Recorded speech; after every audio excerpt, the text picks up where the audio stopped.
الرحیم الذی خلق الموت والحیاۃ لیبلوکم ایکم احسن عملا صلوات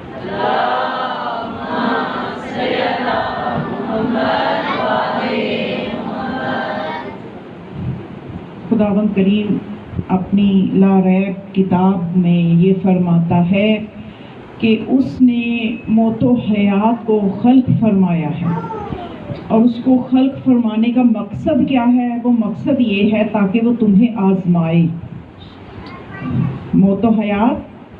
کبھی وہ زندگی دے کے آزماتا ہے، کبھی وہ موت دے کے آزماتا ہے۔ ان دونوں کو خلق کرنے کا مقصد کیا ہے؟ لیبلوکم، تاکہ تمہاری آزمائش کرے۔ کس چیز کی آزمائش کرے؟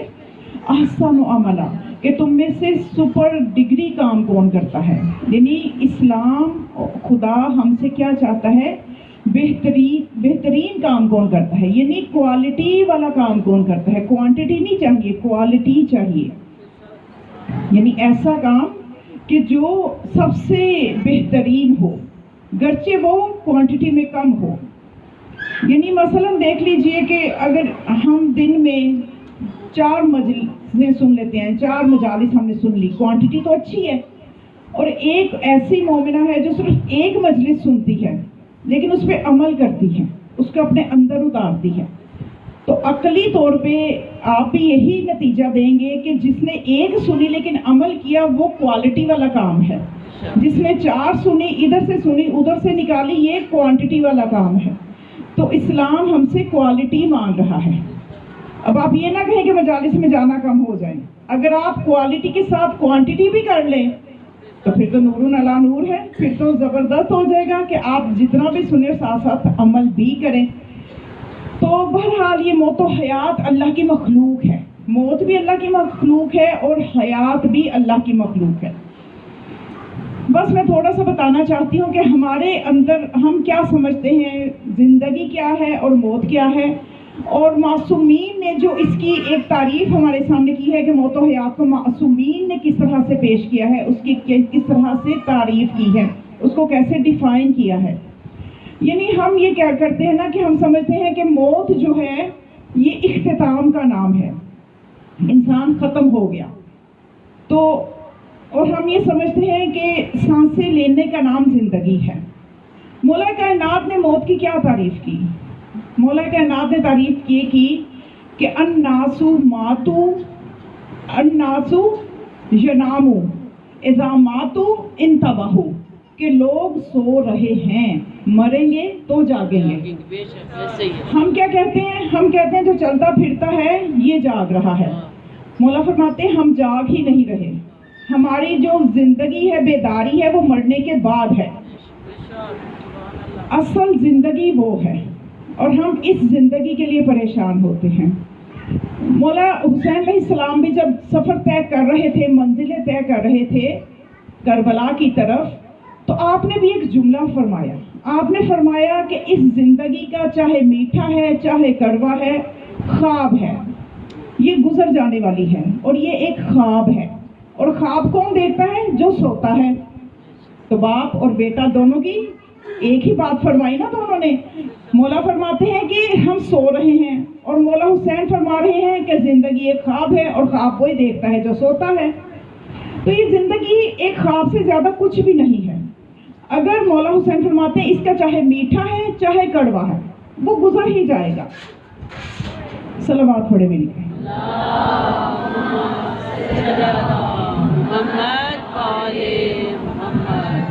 بچوں کو ذرا سنبھال کے رکھیں، اور کیونکہ مجلس ہے اس کے کچھ آداب ہیں، پھر بہت زیادہ مسائل ہو جاتے ہیں۔ جو گود کے بچے ہیں، زیادہ چھوٹے ہیں، کنٹرول میں نہیں ہیں، بے شک وہ مائیں اٹھ کے باہر جا کے ان کو بہلا لیں، لیکن مجلس کا جو ایک ماحول ہے نا، اس کو آپ نے خود بنانا ہوتا ہے۔ صلوات پڑھے ذرا اپنی توجہ سے۔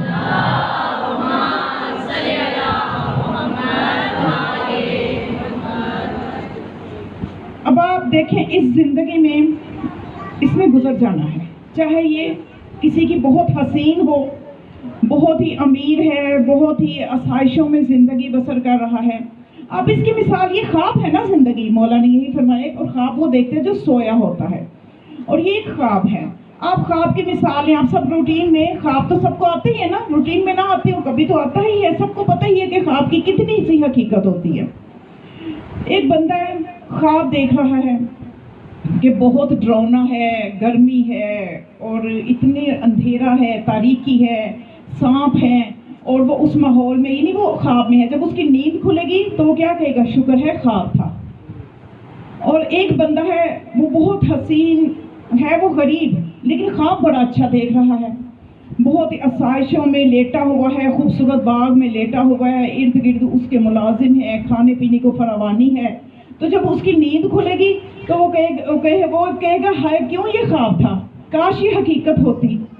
تو یہ زندگی جو ہے، اس میں ہم جب اللہ سے اپنا رابطہ معصومین سے قائم کر لیں گے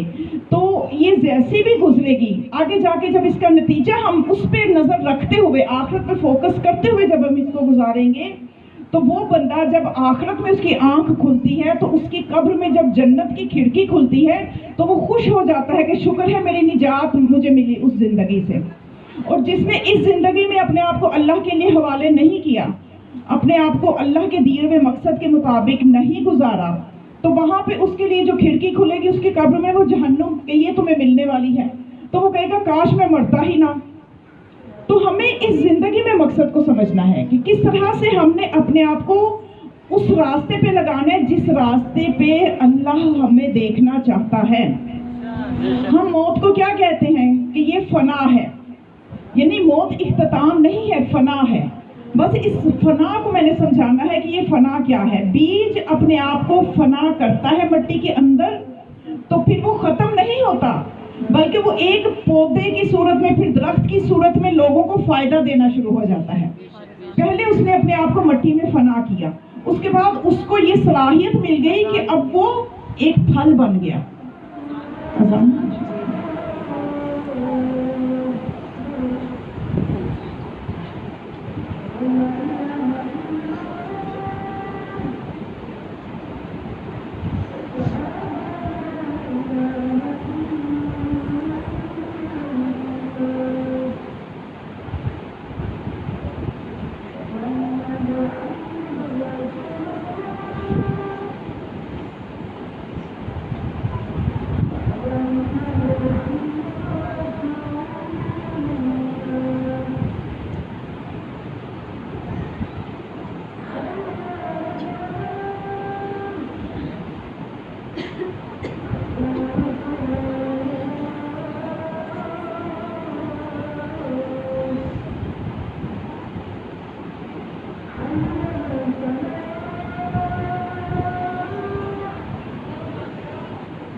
صلوات پڑھیں گے۔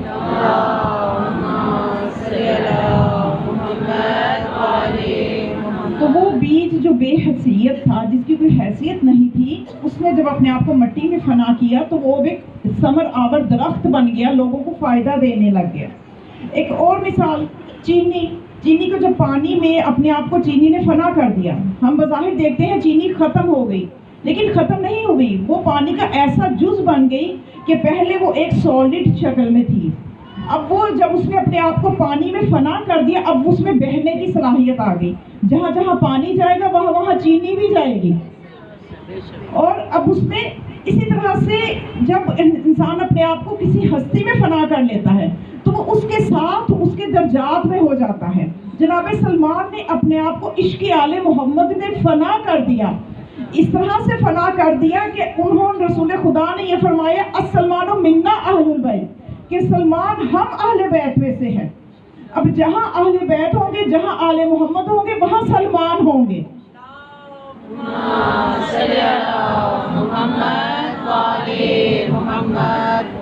تو یہ صرف اس چیز کا فیصلہ ہم نے اس زندگی میں کرنا ہے کہ ہم نے اپنے آپ کو فنا کیسے کرنا ہے اللہ کی ذات میں۔ جو یہ اس نتیجے پہ اپنے آپ کو اس تربیت پہ لے آتا ہے، اس کو پھر دنیا کی کوئی پرواہ نہیں ہوتی کہ دنیا کیسی گزر رہی ہے کیسی نہیں گزر رہی، وہ بے نیاز ہو جاتا ہے۔ میں بس ایک واقعہ بچیوں کے لیے کہ مزید اپنے مقصد کو واضح کر سکوں، ایک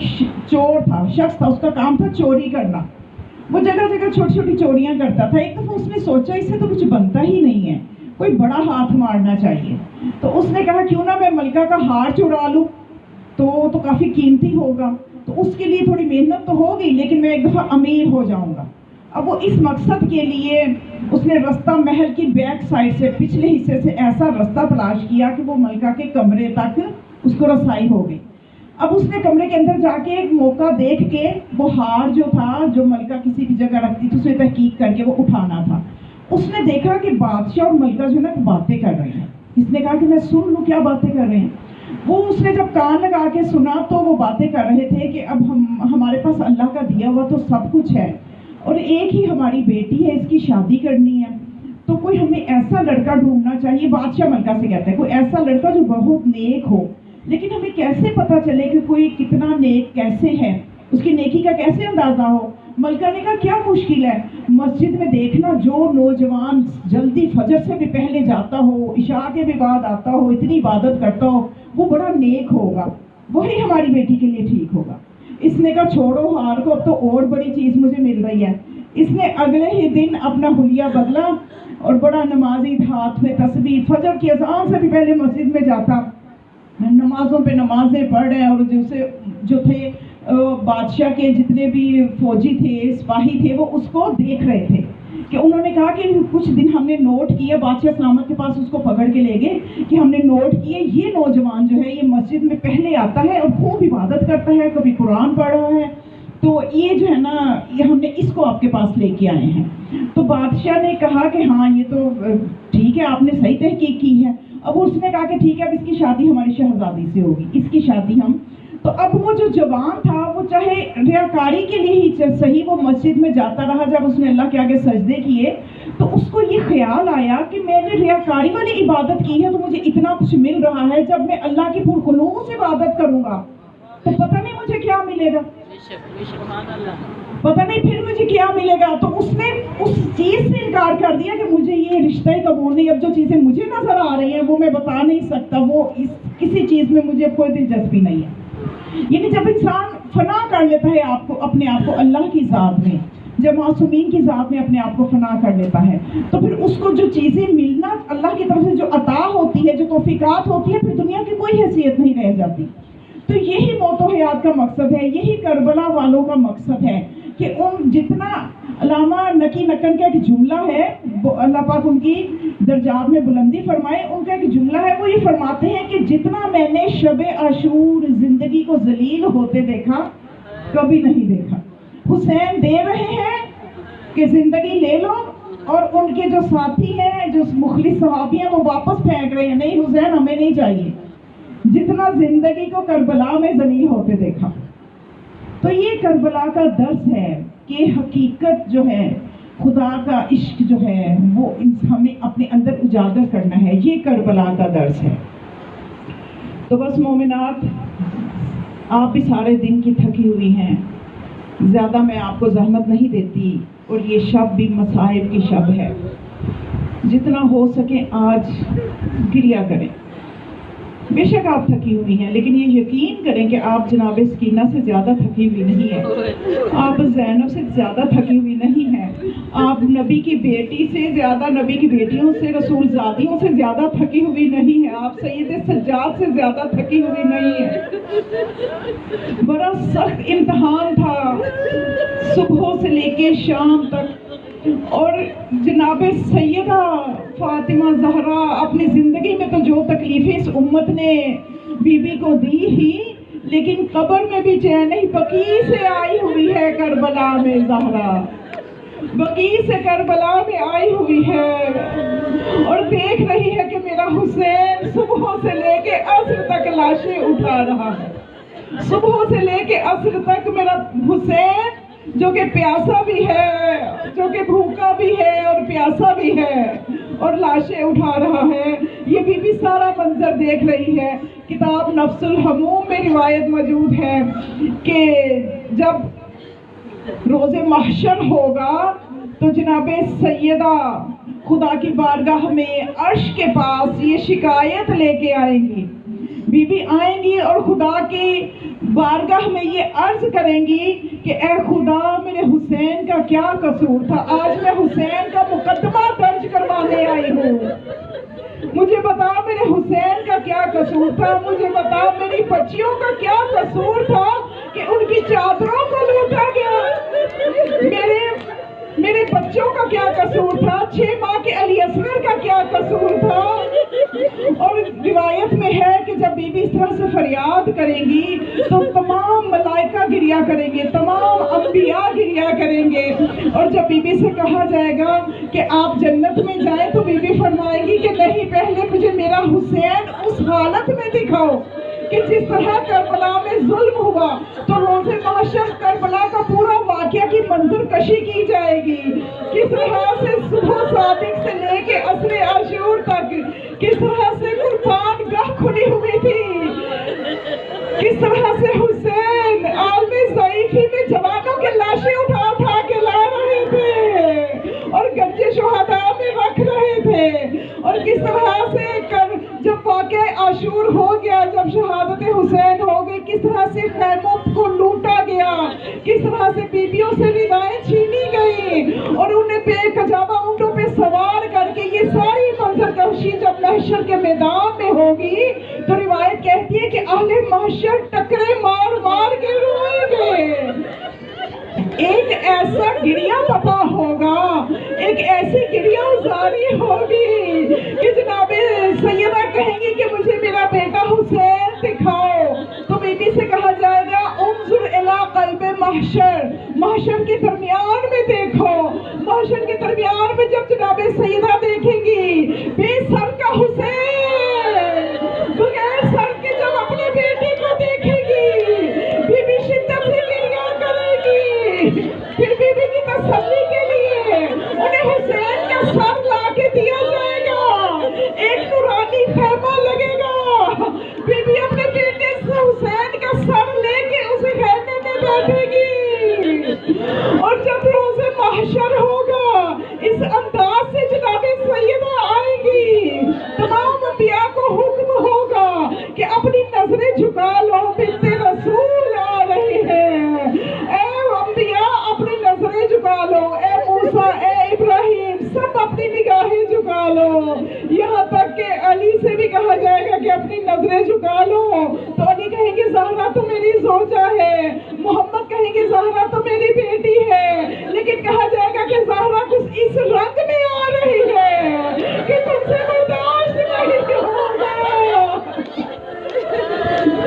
بس مومنات رولی چند گھڑیاں اور زہرا کو پرسہ دے لیں ان کے بچوں کا، نہ جانے اگلے سال ہم ہوں کہ نہ ہوں، یہ سوچ کے پرسہ دے کہ بیبی پرسہ لینے آئی ہوئی ہے، جناب سیدہ بقیع سے آئی ہے، جناب زینب شام سے آئی ہے، جناب سکینہ شام سے آئی ہے، آج آپ نے ایک شہید کا نہیں 72 شہداء کا پرسہ دینا ہے، بس مومنہ جب مولا حسین پہ جب کند خنجر سے وار ہو رہے تھے، اس لیے ہمارے امام 8ویں امام فرماتے ہیں ہمارے شیعوں، تمہیں جب بھی کوئی غم ہو، جب بھی کوئی دکھ ہو تو تم اس پہ نہ رونا،